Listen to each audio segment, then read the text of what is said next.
Hi, my name is Julian David, and this is part of my story. The challenges I have faced, the moments that shaped me, and the languages and dreams that guide my path today.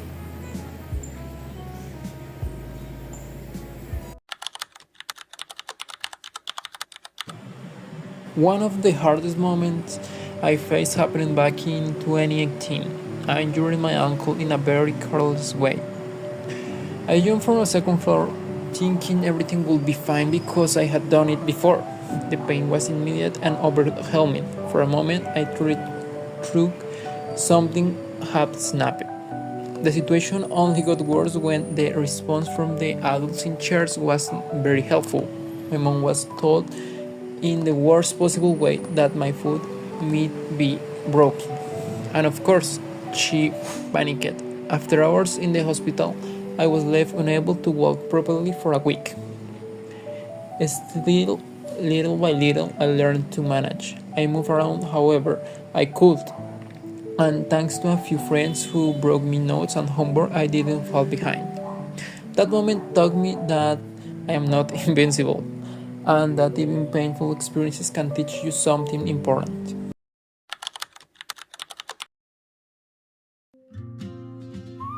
My mother tongue is Spanish, but English entered my life when I was very young.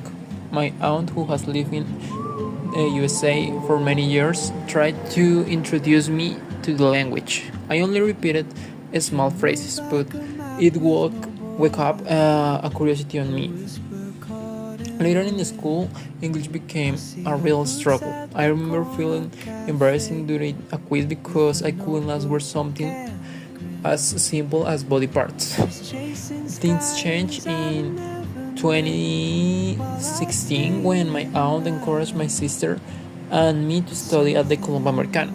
I walked into a placement interview thinking I knew more, but it was obvious I needed to learn a lot. At first, I was shy and scared to speak. I had trouble reading out loud, and some of the explanations didn't make sense to me. I finished several semesters, but eventually I lost motivation and even failed a term because I wasn't showing up. Still, that stage planting the seeds of the person I would later become.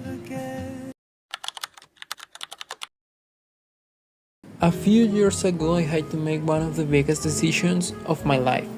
After finishing my first semester of biology, I realized I was unhappy. I was stressed, confused, and I only had a short time to choose whether to continue or not. Deep down, I knew that forcing myself to stay will only make things worse. During this semester I took off, I had to look of the time to think about what I truly wanted. I was afraid of picking the wrong program again, so I talked to my sister and another relative. Their support helped me to see things clearly. I looked at my past, the skills I had, the things I enjoyed, and the moments when I felt confident. I remember how many years I spent learning English, how natural it feels to teach others, and how much passion I had for the process. That was enough to guide me toward a new direction. Studying languages has been amazing, even though it required a lot of effort. But I finally feels like I am where I supposed to be. Last semester, I discovered something new about myself, a deep interest in Portuguese and Brazilian culture. My Portuguese teacher, Natalia, made the classes feel alive and meaningful. She shows how diverse Brazil is, how many cultures coexist there, and how powerful a language can be when it connects people. One of my goals now is to spend a year in Brazil to improve my Portuguese, understand the country from the inside, and grow both personally and professionally. I imagine myself in Rio or Sao Paulo surrounded by people from all over the world, learning from every moment. I know it won't be easy to live alone in a place I have never been, but to me it feels like an adventure and I'm ready for it. I truly believe that going to Brazil could be breakthrough, a moment that changed my life in the best way.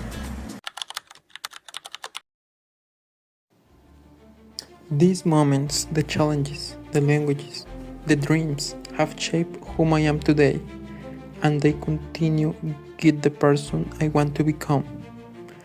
I carry each lesson with me, knowing that the hardest moments made me stronger, and the brightest ones remind me why I keep going. There's still so much ahead, and I'm ready to keep growing.